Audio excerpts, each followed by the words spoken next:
Radical.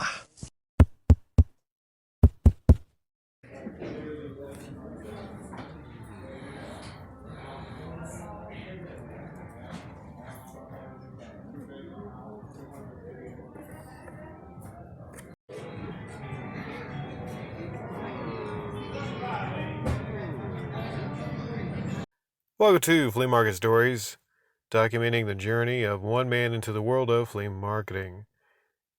Coconut ice cream, very good. Coconut milk, bleh. I don't know why that is. Here's my idea. Maybe I'll freeze the coconut milk, and maybe it might be pretty good. That's just unrelated. Has nothing to do with flea market stories. So this day was kind of slow. Mother's Day was kind of slow, and it was kind of chilly, just dreary. Sun barely even come out. So there's a lot of things working against this being a good day. But I had my great idea. I don't know if I showed a contrast of the first table setup versus the second. I might have here. I might have.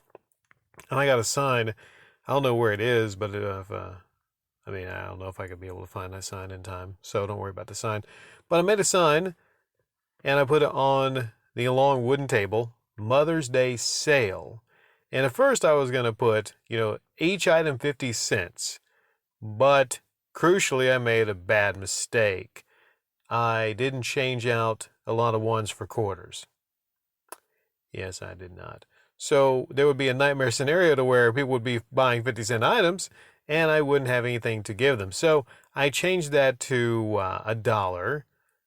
So I upped the price on the special Mother's Day sale, so that didn't go over that well. So then I changed it again to 2 for $1. But by then it was just, that table, it was not a successful table. Admittedly, that table, the discount table, was not a lot of great items. It was actually just honestly stuff of a female variety that I just wanted to get rid of. Mostly Better Homes and Garden, Ladies Home Journal magazines, older magazines, and not a one sold. Not a one. Not a one. But again, like I said, there wasn't a whole lot of people there, but it tells me that I probably need to go ahead and just trash some of those magazines, like the ones that specifically don't have anything interesting on the cover. I don't know. Some of those are just not going to sell. Now there's better magazines, like the Marie Claire, the Allure, the 17s, there's bigger magazines that just better stock paper, that, gets your attention. Those magazines sometimes sell, but the garden variety, Better Homes and Garden. Oh, did I do something there? Do you see what I did there? I don't even see what I did there. Okay. I didn't mean to do that, but yeah, those just are not going to sell. So, and they're heavy too. So sometimes I'm just going to start making a determination, and it's not like a thing I could really donate, like, hey, here's some old Better Homes and Gardens. I don't know if that's the kind of thing you donate. People usually donate like newer magazines. So I will be making a decision on what to actually just trash. Because I don't want to be giving away stuff at the flea market because people get the wrong idea if you start giving away things on the table. I'd rather just kind of trash it, because I'm running a damn business at a flea market, All right, so I came to my senses about 2 hours in and said, damn it, I'm really not going to make any sales, because I was trying to just highlight that on the table. I had my games, my movies, my things still in the trunk, because I was determined to move some of that stuff on Mother's Day, but yeah, they weren't biting that. Soon as I put the games out, though, I got a sale on Tekken 7. Sold Tekken 7 unsealed. Well, all my games pretty much are unsealed except Evil Within 2. Sold that for $10. And then I sold a little later on Battlefield 4 for $360 for $5. So let me know in the comment section down below. Did I do good on selling Tekken 7 for $10 and Battlefield 4, Xbox 360 for $5? The first thing actually I did sell, though, was like a little wooden rocking chair. It was a rocking chair I got, remember, a couple weeks ago from that really sweet, nice man who was giving away stuffed animals. So he basically gave me that little rocking chair. I cleaned it up a bit, and I sold that for 50 cents. That was the first sale I think the second sale was a woman came by and she got what she get? Some lotion and freaking some sunglasses. There were some pretty reasonably nice sunglasses in good condition, and those were $2. So, sunglasses, briefly. One thing I learned is actually, and it's something you might not even like, it's common sense, but sometimes you just don't really think about it. Seasonal stuff, jackets and hats and things of that nature are going to go really good, fuzzy hats, in the winter. And one thing that I have that I just didn't really look for to display is some women's and men's sunglasses. So I'm like, okay, now we're rocking and rolling here. It's also an item I could probably maybe find, maybe some dollar sunglasses somewhere, and I could flip and get double. Maybe, start selling a lot of sunglasses. I didn't see a whole lot of tables with sunglasses on them, so that might be something that's a key need. I remember towards the end of the last flea marketing last weekend, there was a guy and a girl, and the guy just came up to me and asked me, "Do you have any sunglasses?" Now, that's a guy that's desperate for sunglasses. I could have had some sunglasses for, $3 or $4, and he would have bought those sunglasses. The man just needed the sun out of his eyes. So, a lot of what you're doing at a flea market is sometimes filling a situational need. There were some other things not really noteworthy to mention. Last thing, well, two things.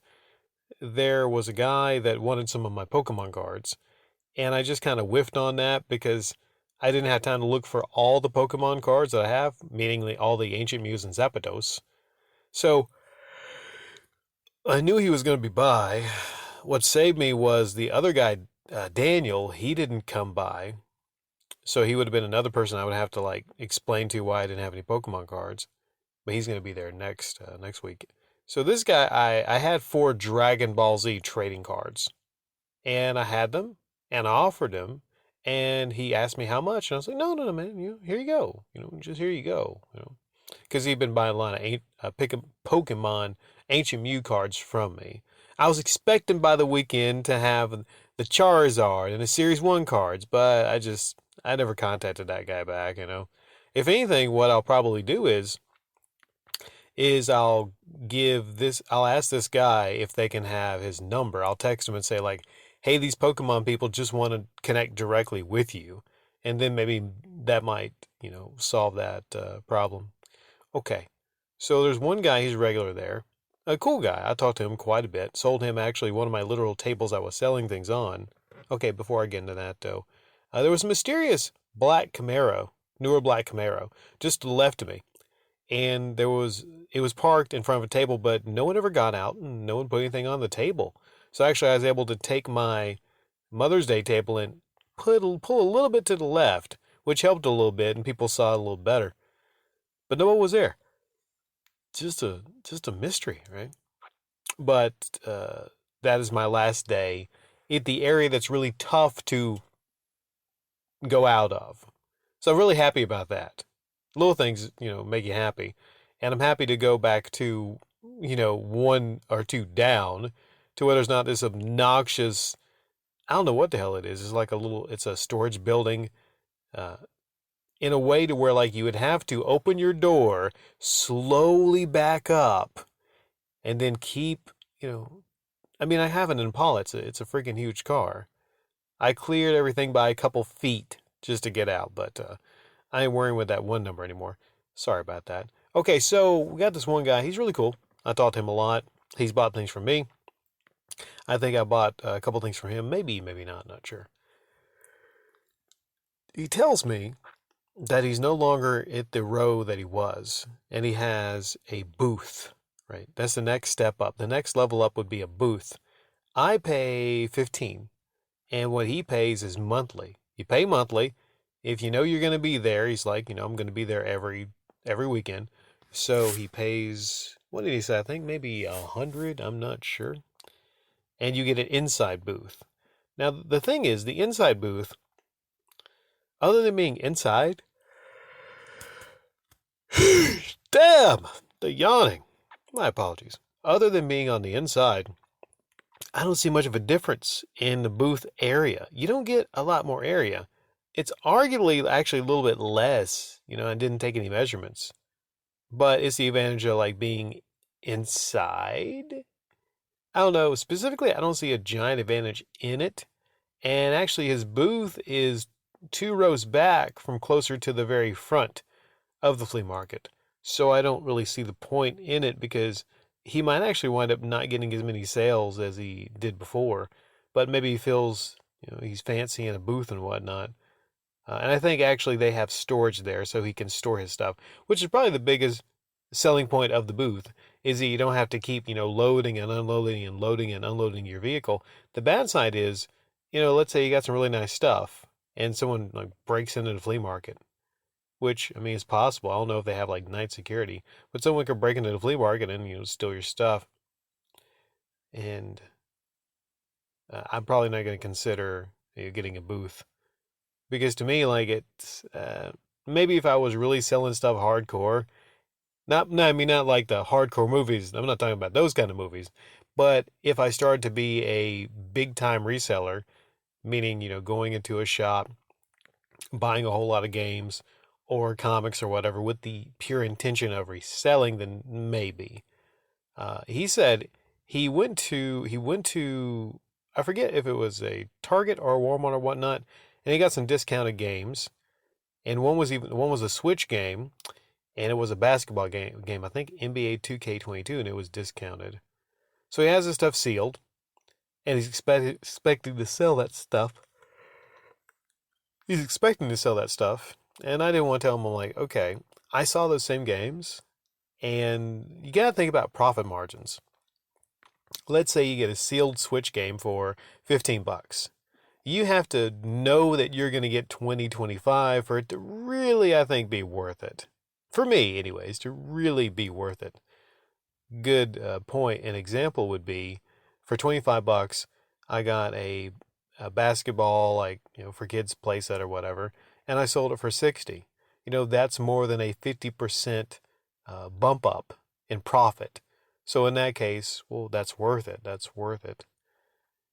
I had a feeling that I should go over and see him and give him a Swiss Army knife kind of deal for free that I found in a salvage car. And he gave me 50 cents for it. He said, it's bad luck to accept a knife without paying for it.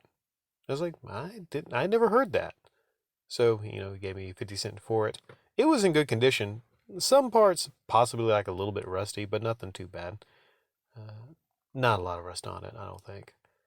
Okay, so this finale is basically talking about something he said, or something he didn't understand and got confused about. I said that I acquired about 70 to 80 DVDs for 20 bucks, which I thought was a great deal because there's some really good DVDs in there.